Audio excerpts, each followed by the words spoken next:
जैसे इस जन्म के अंदर हमारे कुछ संगी साथी हैं, कुछ दोस्त हैं, कुछ पत्नी पति बच्चे ये सब हैं। ये जो पूरा डेबिट क्रेडिट का प्रोसेस है, इस डेबिट क्रेडिट के प्रोसेस में ये चक्कर है कि मैंने आज आपसे अगर 10 रुपए उधार लिए हैं, तो जब तक मैं वो 10 का एंट्री नहीं करूंगा तब तक मुझे नो ड्यूज नहीं मिलेगा, और जब तक मुझे नो ड्यूज नहीं मिलेगा तब तक मेरा ऊपर की तरफ जाना नहीं हो। तो जब आपके संगी साथी जिनसे आपका कुछ हिसाब किताब बचा है वो एक टाइम पर पृथ्वी लोक पर होते हैं,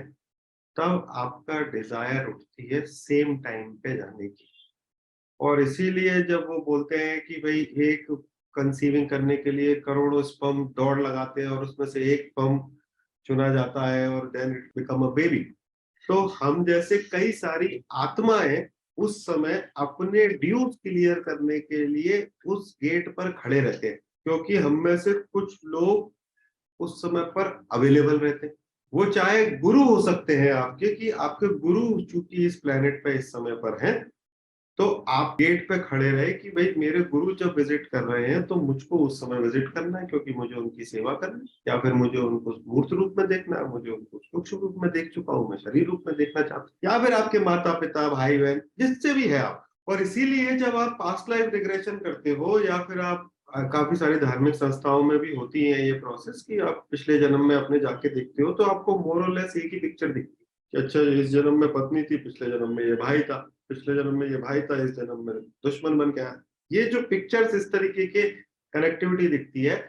वो आपको आपका लास्ट बर्थ में किए गए और कई सारे लास्ट बर्थ में किए गए कर्म की वजह से दिखती है। और चूंकि हमारे बहुत सारे कर्मा है, बहुत सारे बैगेज है, बहुत सारे बर्थ है, इसीलिए एक पर्टिकुलर बर्थ के अंदर हमारा कुछ फोकस होता है कि लास्ट बर्थ में आया था मैं, तो लास्ट बर्थ में जब मैं आया था तो मेरा एजेंडा था कि चूंकि मेरी पूर्व पत्नी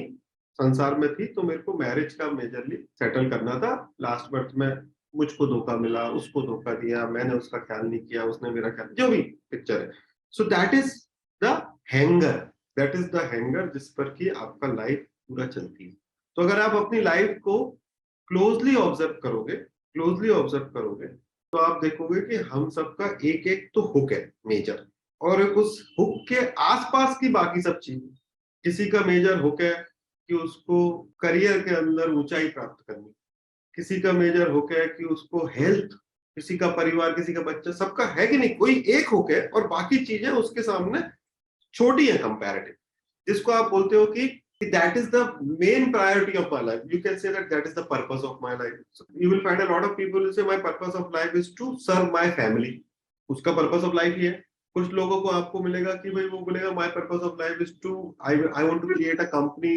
वो ये कर सकती है, वो कर सकती है, मैं ऐसा प्रोडक्ट बनाना चाहता हूँ। कोई गुरुदेव जैसा काम कर रहे हैं, कोई क्रिकेट में उसको आत्मसंतोष मिल रहा है। तो ये जो पूरा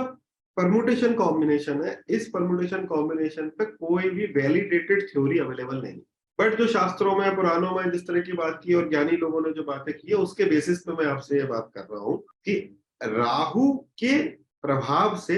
हम हमारे सर के अंदर जो कर्म है उनको सेट ऑफ करने के लिए नीचे आते हैं।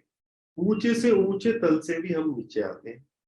और चूंकि ऊपर हमारे पास शरीर नहीं है, और शरीर से ही, मन से, वचन से, काया से आप किसी भी कर्म को पे करते हैं या एक्सपीरियंस करते हैं, and you have body only on the Bhuloka, that's why you have to take birth. तो मन से, वचन से, काया से करोगे, तीन ही तरीके से डिस्चार्ज ऑफ द कर्मा या सेटलमेंट ऑफ द कर्मा होता है।